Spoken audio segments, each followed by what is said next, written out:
Hello and welcome to the November TBR. We are so close to the end of the year and I have two goals for my reading that I want to try and achieve before the year closes out. The first is to hit 200 books read for the year. As of right now, I've read 170, so I need to read 15 books in November and 15 in December to reach this goal.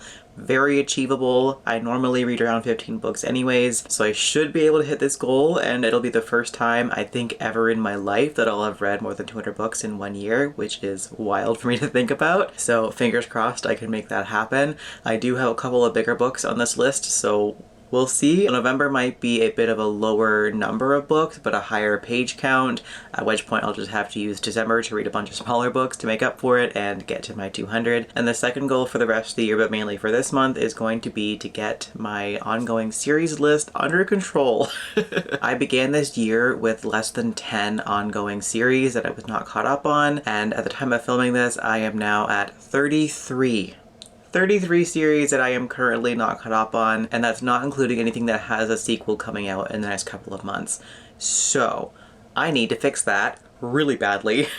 So for this month, outside of my book club reads, challenges, and the library holds that are coming, the rest of my month is going to be focused primarily on reading sequels, with a priority to books that will either finish a series completely or get me caught up with everything that is currently published in that series. So with that said, let's get into the TBR. I'll start with my book club reads. The first is for Cozy Quill, and we are reading Recipes for an Unexpected Afterlife by Deston J. Munden. This is the, I believe, very first book published by the Cozy Quill imprint, and we've all been following along very closely with Deston as he's been publishing this one over the last few months. I'm so excited to read this one. It sounds adorable, and it's very much giving vibes of Legends and Lattes and The House on the Cerulean Sea, both of which I adore, so I think I'm also going to love this book. And also, look at that cover. Like, how beautiful is that? I am obsessed with it. It looks absolutely adorable and cozy and lovely.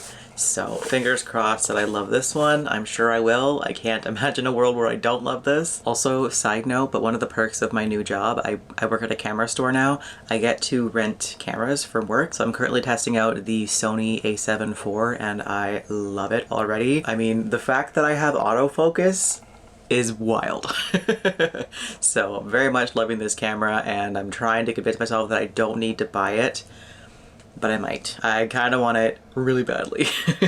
Anyways, book number 2 for the in-person book club that I'm part of is going to be Heavenbreaker by Sara Wolf. I think this is a sci-fi. I'm not gonna lie, based on the cover and the title of this book, I assumed that it was fantasy. But the in-person book club, we alternate each month between sci-fi and fantasy, and this is sci-fi month. So I guess it's a sci-fi, but let me look it up real quick. Ooh, okay, so yes, this is a sci-fi, and it's got some kind of mecha robot thing that the main character like infuses themselves with and they become one.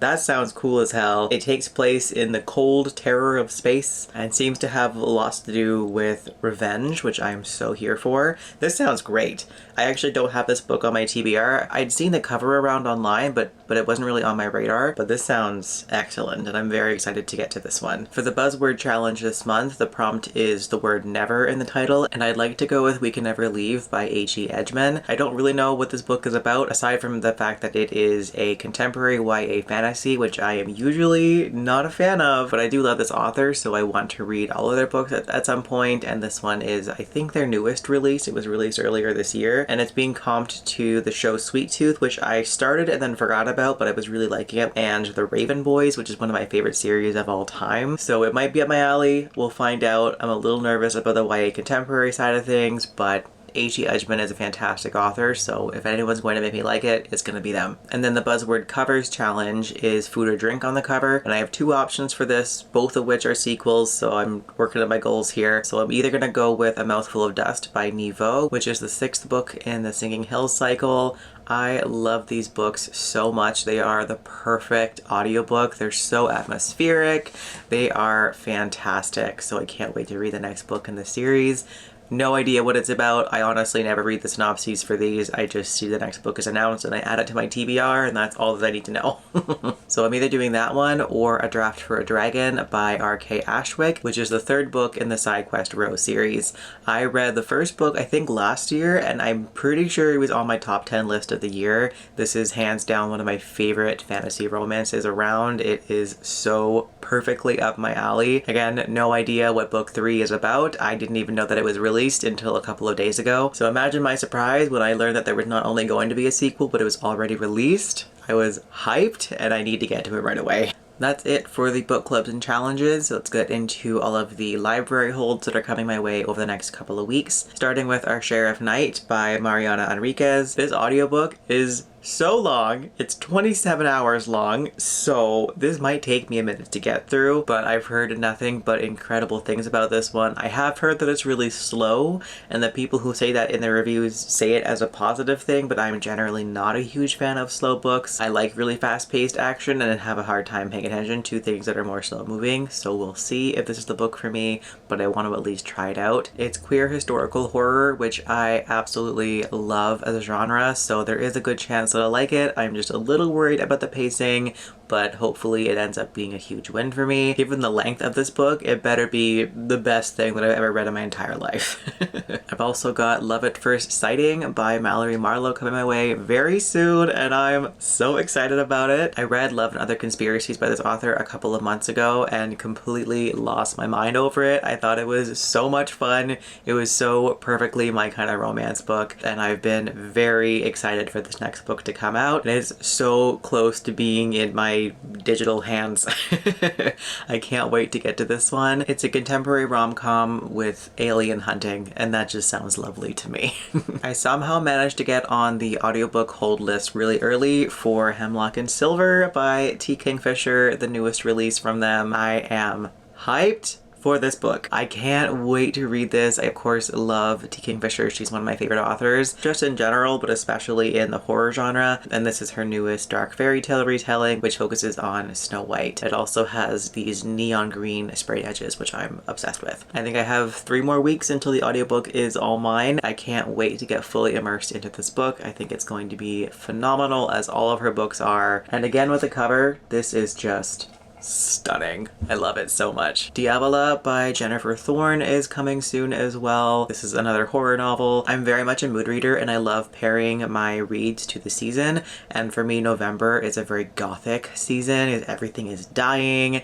The sun sets super early. All of the beautiful bright colors of October are starting to leave. So it just feels like the perfect time for gothic books, and this one is exactly that vibe. I don't know much about the plot. I've kept it pretty vague, but the first couple sentences on Goodreads says that it's beautifully unhinged and deeply satisfying.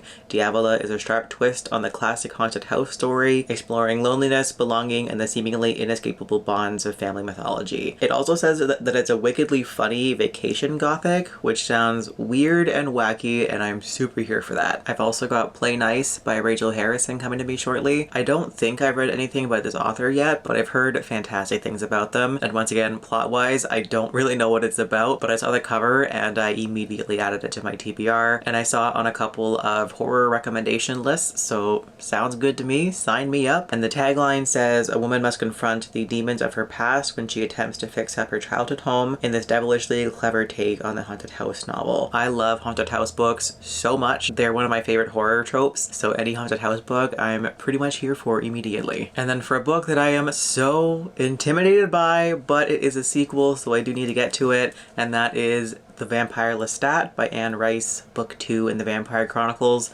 Not this entire thing. This is a bind-up of the first 3 books. I'm just reading Book 2 this month, hopefully at least. I read Book 1 in October last year and thought that it might be a fun thing to get through this very long series by reading 1 book a year for the next decade or so. But then October has come and by and I've yet to pick up Book 2 yet, but I do currently have the audiobook out for it, so I'm going to be tackling that one, I think it'll be my next physical book that I pick up, or next tandem read, since all of my reading is tandem. But I need to actually commit to reading this book because goddamn, this is also a very long audiobook. It is 22 hours long, but there's no way in hell that I can get through this very dense book without the aid of the audiobook. So I will also be doing that this month. And then these next 2 two are books that I already have unlocked from Everand, and I really need to read these books because I would like to cancel Everand, unfortunately. I've had that subscription for probably about a decade now, and unfortunately it is time to end it because they recently changed how their app works, where now instead of having mostly unlimited ebooks and audiobooks each month with of course limitations and that kind of thing, it's now more similar to Audible, where I'm paying $18 a month and I can pick one title. So that's not worth it for me anymore, so I am going to be canceling that, but first I need to read the books that I already have unlocked for it. So first up is going to be Cloud in a Cornfield by Adam Cesare. I'm going to be reading this one for an episode of Backless Bash, which I was supposed to do in October because it's spooky season, but it'll be a few days late. And this one's going to be actually my next audiobook, so I might be reading this in October. I'm filming this on the 29th and I'm just about done my current audiobook, so this might end up being a October read, but I'll put it in the TBR anyways, just in case. And then my other one that I have unlocked already is Thirst by Marina something. I meant to look up how to pronounce the last name before I sat down to film and I forgot, so my apologies. This is a queer vampire book, so obviously I'm gonna read it. Aside from the fact that it's sapphic vampires, I know nothing else about it, and honestly, I don't need to. That's all that I have to know about this book to know that it's going to be the book for me. Okay, so those are all of that, and now the rest of these are going to be all of my sequels. So for my sequels list, all I did was just go through my spreadsheet and wrote down every single book that would either conclude the series or get me caught up on the series. So not all of these are going to be read. I still have to go on my library app and see which ones are available to me this month, so I have no idea which ones are actually getting read. But just to quickly summarize all of the ones that I could potentially be reading this month, Editing Me is going to be very mad for having to insert all of these pictures, but it is what it is. So, as follows, they are Dreams of Gods and Monsters by Laini Taylor, the third and final book in the Daughter of Smoke and Bone series. It is, in fact, back on the TBR, because I suck. Same with, you guessed it, The Faithless Hawk by Margaret Owen. It had still not been read, but this month might happen. This is the second and final book in the Merciful Crow series. Will I get to it this month? Hopefully. But you know what's not on this TBR? Vengeful by VE Schwab, because I'm currently reading it. Look at me go. I would like to get to The Unbound by VE Schwab, book 2 in the Dark Vault series. This is a YA contemporary duology that has to do with ghost hunting, basically, and the first book was very fun. Very much of its time, but I still had a good enough time to want to read book 2, even though it's probably my least favorite of VE Schwab's books, but that is okay. Another chunker of a book is The Return of the King by Tolkien.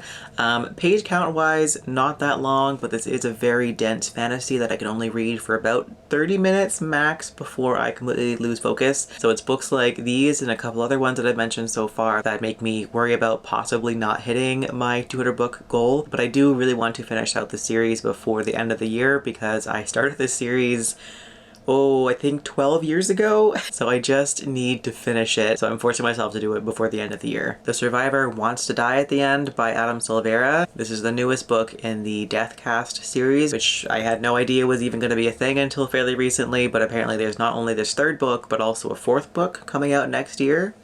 Sounds good to me. I love to cry, and this book will surely do that. Again, A Mouthful of Dust by Nghi.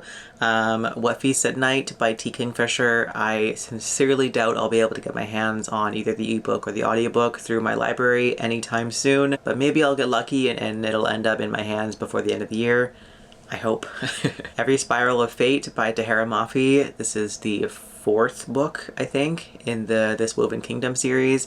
I ate up the first two books in that series, and then book 3 was kind of a letdown, so I'm a little on the fence about book 4, but of course I'm still going to read it. I honestly completely forget everything that's happened in this entire series. I think I binged the first 2 books in the span of like 3 days. I just could not put them down, and then I read book 3 pretty much right after it was released, and now it's been like a solid year, and no clue what's happened in that series at all. All of the details have left my brain so fast, but I'm not going to be doing a reread before reading this one, so hopefully it'll come back to me as I read things. And if anyone watching knows where I can find a detailed recap, let me know. That would be appreciated. And then again, a draft for A Dragon by R.K. Ashwick, and then Ascension by ST Gibson, which is the sequel to Evocation. There's lots of mixed feelings about Evocation, but I really enjoyed it, so I have high hopes for book 2. I think I'm going to love it. I love me some messy queer people, and that is precisely what's going on in here, on top of some excellent culty shenanigans. Sounds great to me. Lore of the Tides by Annalise Sabrana.